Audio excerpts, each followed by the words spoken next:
Ladies and gentlemen, welcome back to Amateur Repair Time. I am a sucker for these old console radios. So when I saw this one, I couldn't resist. I paid a whole $25 for it. You're going to see me try to fix it in this video. Now, normally on my channel, on our channel, we do arcade game, pinball machine, and jukebox repair videos. But on the weekends, I like to do some of my hobby stuff, which is radios, old clocks, things like that. Just vintage electronics are my favorite things, which is one of the reasons why I work on arcade games, pinball machines, and jukeboxes. So if that's all that you're interested in, arcade machines, pinball machines, or jukeboxes, this video will not be about that. So we'll see you back Tuesday with one of those. But for those of you who are interested in saving, abandoned animals like this, stay tuned. This is a Grigsby-Grunow. This thing's so old, I've never heard anybody pronounce it. It's a Grigsby-Grunow Majestic 132, I believe. I've got, like I said, I've got 4 consoles here, but I've got probably 5 more, right? I just love these things. To me, they're so cool, and it's incredible to me that they're not worth anything, that like nobody wants them. Just blows my mind. Most people, they're too decent to throw them away, right? But people don't want them, really. They take up so much room. But I couldn't resist this one. When I saw it, look at the leg. I did not do that. I bought it like that. I have successfully got it here in the same condition that it was in when I picked it up. Let me show you a picture of it as it was seen in the auction.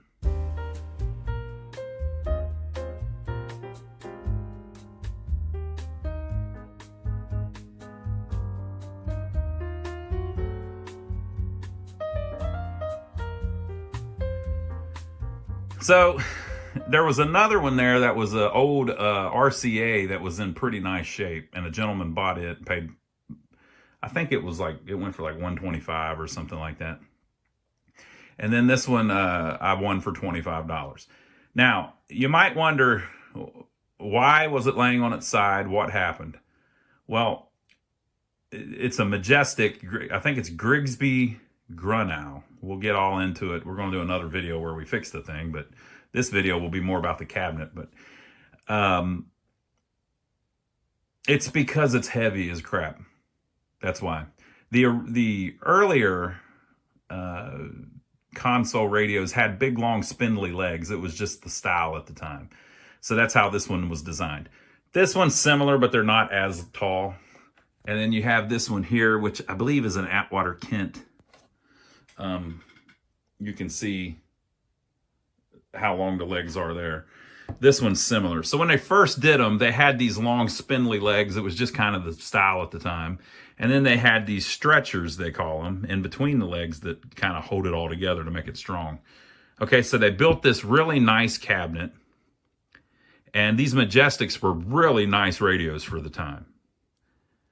As I understand. I wasn't around. But as I understand, they were really nice radios for the time. They're completely overbuilt, but the cabinet isn't. So the chassis of this radio weighs like 70 pounds. The speaker weighs like 20 pounds. So there was just a ton of weight up on those little legs.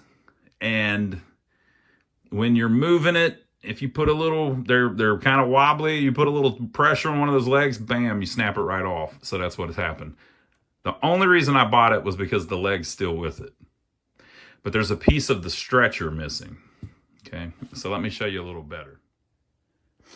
So that's the back door to it.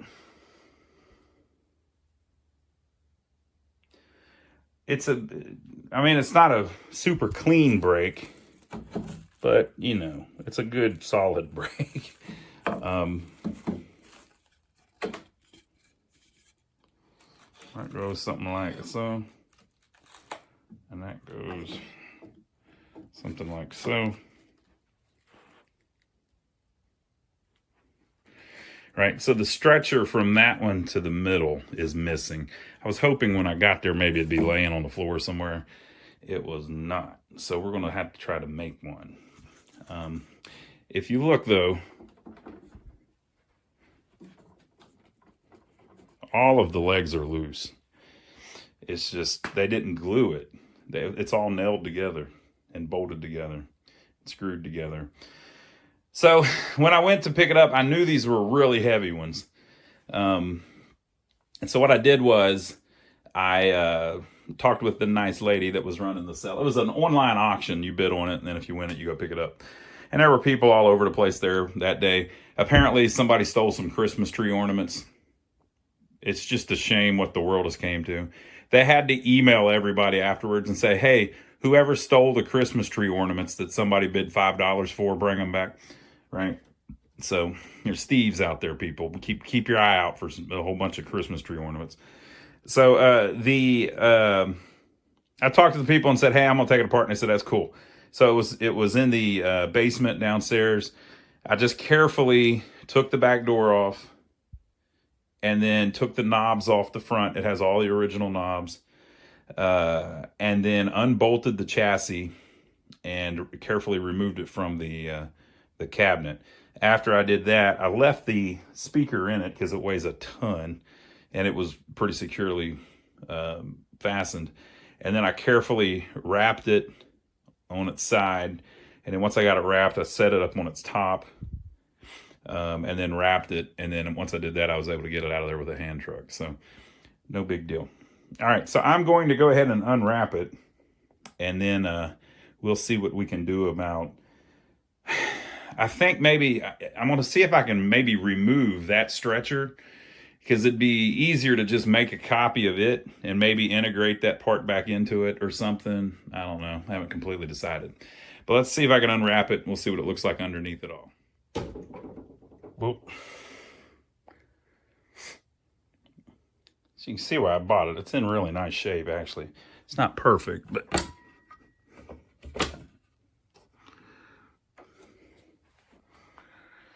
she's going to be a nice one. I think it'll be good for the collection. This switch here is a... that may be the... well... that may be the power switch, but there's also a local and distant switch that messes with the amplifier. You can get an idea of the size of the speaker on this thing. And it is bolted. Now remember, we're upside down, so it's bolted into the top of the cabinet with this huge bracket. So just to keep it from getting damaged, I decided I could handle moving it with that still bolted in it. So this is what we're starting with. But yeah, look at this. Now you can see that it's actually built very nicely. Like look at the bracketing there. But what's happened is all of that's loosened a little bit over the years, just from the weight. And then it looks like they did have some of the blocking glued, and it has came loose. So now, you know.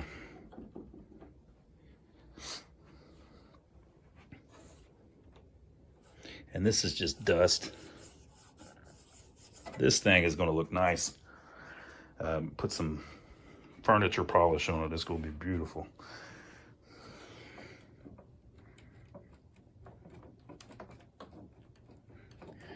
So it looks like this base was made so that you can remove it, but I'm never going to remove it. And I want to make sure that it can hold up that ridiculously heavy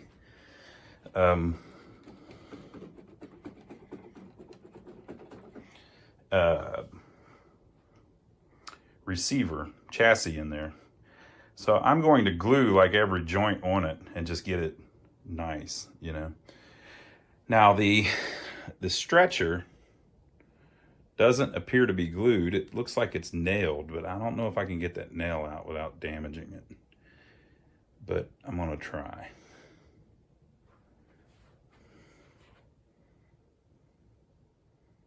If I could get that off, I think my brother could help me make one pretty decent. And then of course these are two pieces are just, or that middle piece is just a separate piece. So it looks like maybe there's a veneer on it or something. I'm not trying to make it perfect.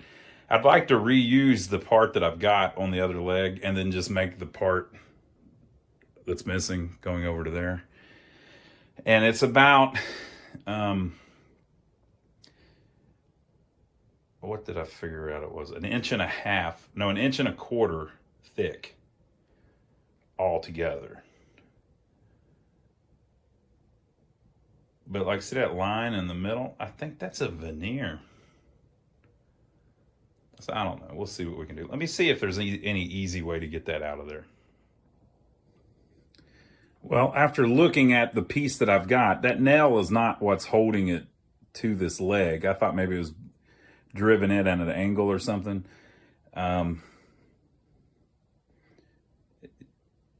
Like maybe there may be a dowel pin in there and it's nailed to the dowel or something. I don't know.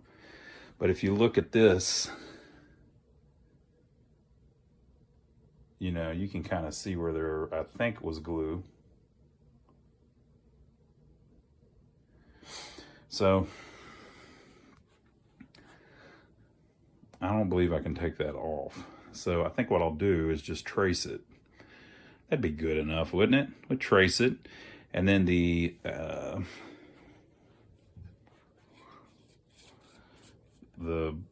profile of it, we've got on this. And it does have some veneer.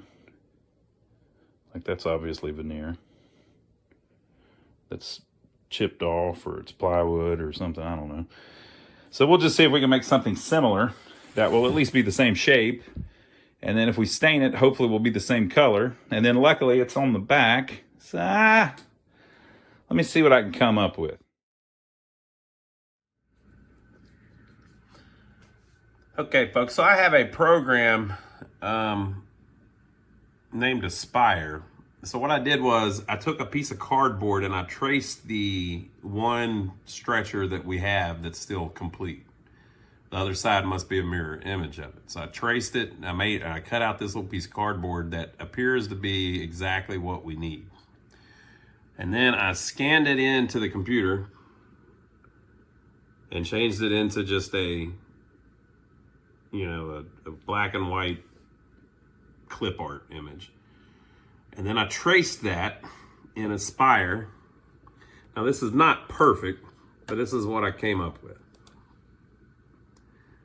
So I've divided it in half. I'm gonna cut it in 2 pieces so that I can get the proper thickness that I need.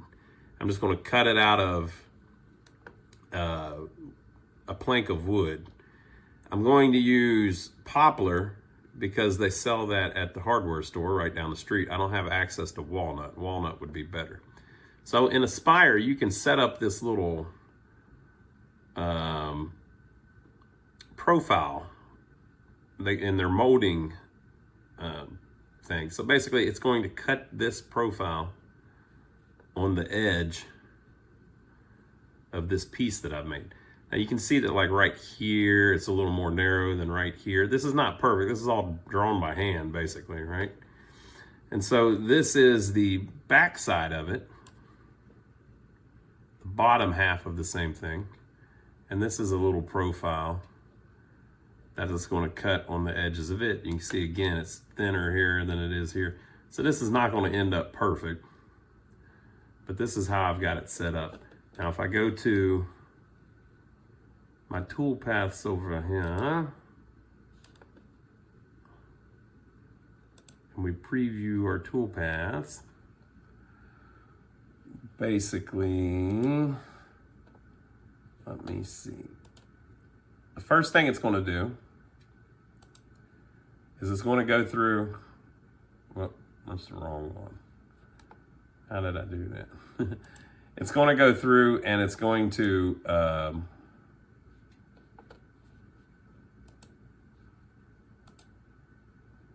it's going to cut a little off the top to make it the right thickness, okay? Then the next thing that it's going to do is it's going to cut the little bevel on one side. And then the next thing it's going to do on my CNC machine, it's going to cut the little bevel on the other side, the little, what you would normally do with a router bit. Then cut one there that's slightly different. Cut one there that's slightly different. And then finally cut them both out. And I'll be left with two pieces of wood that I can glue together, and it'll make something similar to what we've got. If you zoom in on this, you can see that it can actually cut a three-dimensional kind of like routered edge that normally you would have to do with an actual router and have the proper bit and all of that. And I'm not trying to make it perfect. I'm just trying to make it something that'll replace the missing piece. So this is a good example of using modern technology to do something that it would have took someone very skilled in the past to do, to cut that exact shape out at just the right thickness, and then run a router bit around it that you've got a certain bit, you know, like if you didn't have the right bit, you'd have to make one or something. That's a pretty common little profile though. You could probably get something pretty close to at the hardware store. But I'm not a woodworker, but here I sit, you know, we kind of have this problem where we're going to have to try to fix this missing piece. So this took me a couple hours to get set up in the computer. But now that I've got this, I have access to I own a flatbed CNC machine. And so this should cut out pretty much how it looks right now. So I'll take it down to the warehouse and we'll see if we can cut one of these suckers out, and then we'll go from there. What have you got me into? When I need something done, I know who to call. God almighty. What are you doing, Donnie?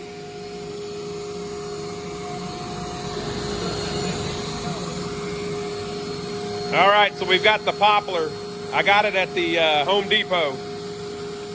And we've got an 1/8 inch end mill, and we're trying to cut it out. Donnie says he thinks it's gonna be perfect.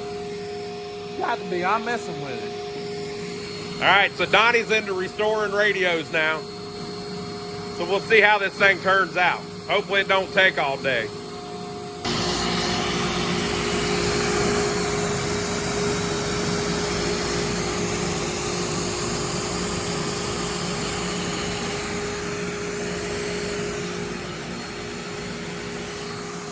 Why do all the kids want to come play at my house?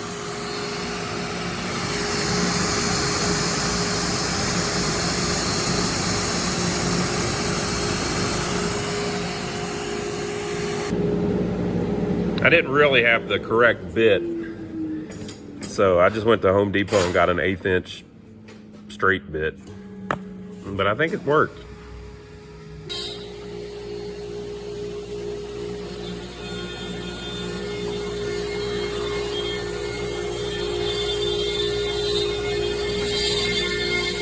It's like a puzzle. Maybe, does it go like, I'm never any good at these things.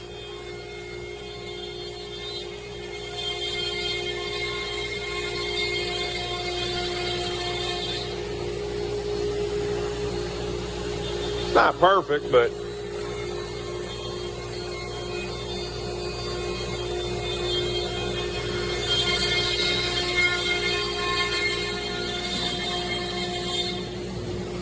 I think it might work.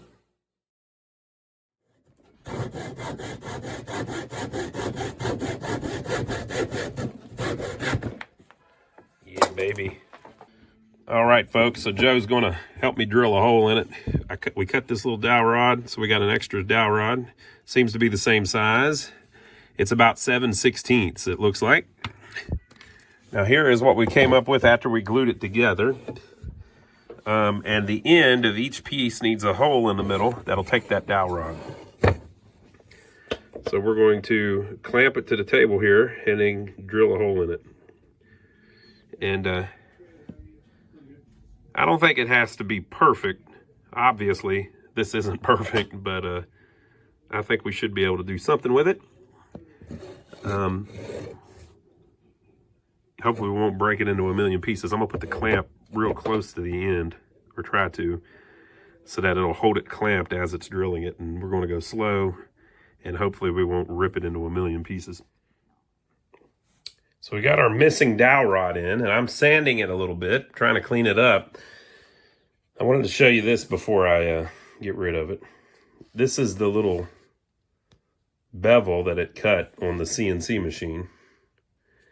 But if you notice, there's all these little stair steps in it because of how I had the wrong bit, basically.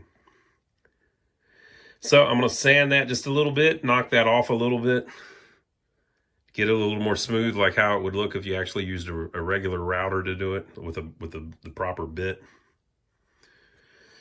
Also, since I traced it with this piece of cardboard, it's not perfect. There's thinner parts and thicker parts. So for instance, if you look, so it gets thinner there and it's thicker here. There's probably a way in Aspire to use that piece of cardboard to get the curve, and then to just thicken it out so that it's the same width all the way through.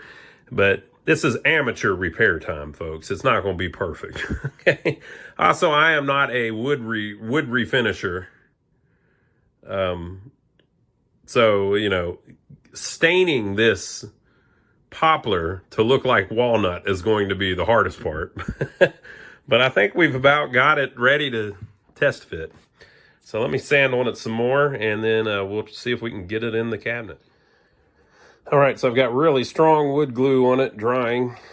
I didn't take apart the other joints. I just tried to soak them in as much glue as possible. That one I had apart and was able to get glue all in there. This one I had apart and was able to get glue all in there, and then I got a whole bunch extra. Look, folks, I'm of the firm belief that too much glue is a good thing. So we're clamping the leg back on where it broke. It had broke pretty well.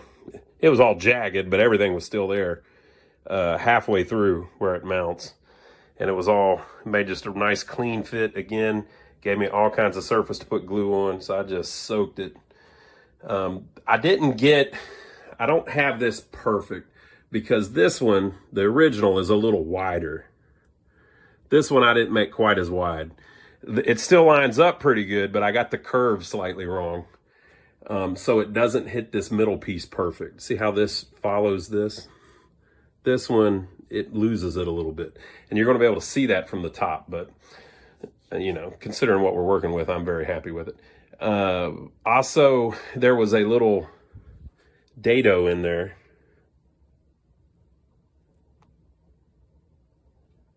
That goes inside of it.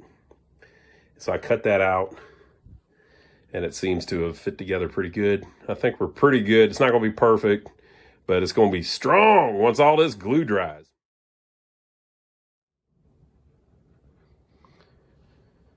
All right, folks, so I got it all mounted, all glued, threw a little stain on it, let the glue dry, flopped it back over, and there you go. So that's a Grigsby-Grunow Majestic radio cabinet.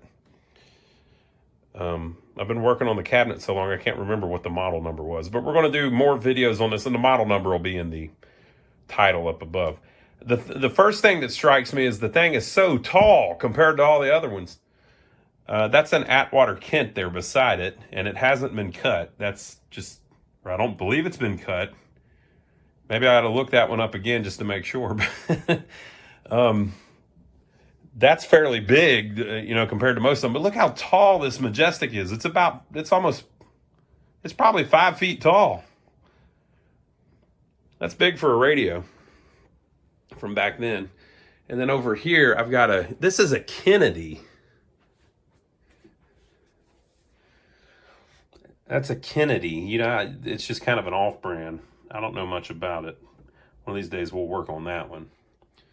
It's had its fair share of wear. And then this is your, post-World War II Philco stuff. I believe that's Philco. More common. Same here. So you've got, these two are very similarly sized. This Kennedy's a little bit taller. And this Atwater Kent is as tall as the Kennedy. But this one takes the cake. So I don't have any stain that's a perfect match for that poplar, And I need to do some more sanding and work on it a little more. But all in all, I mean, it's already presentable compared to missing and the leg knocked off. And of course, you can't tell really that it ever had any damage. It's just you can tell that that's the wrong piece of wood if you look at it close enough. Very cool. Check this out.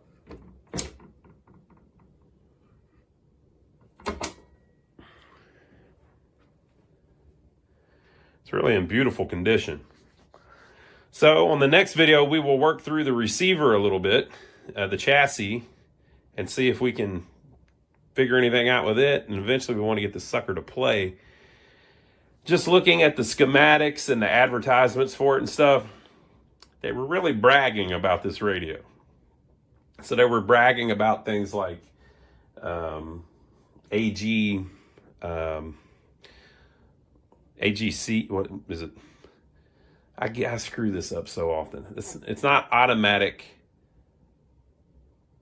volume adjustment. It's automatic gain control, AGC. So it's not AVC, it's AGC. Automatic gain control. Of course, they didn't call it that. And this is early, this is the 20s. So they're bragging that no matter what station you tune in, it's the same strength of signal, they're saying, right? Which I guess is probably their version of AGC. And it has a switch on the side that I'm interested in where it switches it from the long antenna to local. And it seems like what that switch does is it just grounds the antenna. So it just shorts out the antenna, basically. Which, if that works, I may be able to get some reception without an antenna from local stations just with that wiring. But we'll see. But I'm glad that I was able to save it, get it back up on its feet. Oh, I should show you you want the test.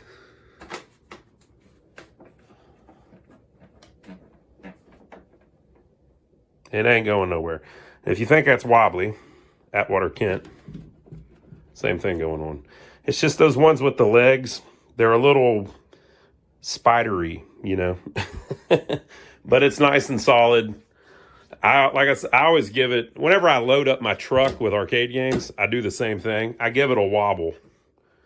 If it's going to break, I want it to break while I'm messing with it and I got my hand on it. You know what I mean? So it should be able to withstand a little bit of stress.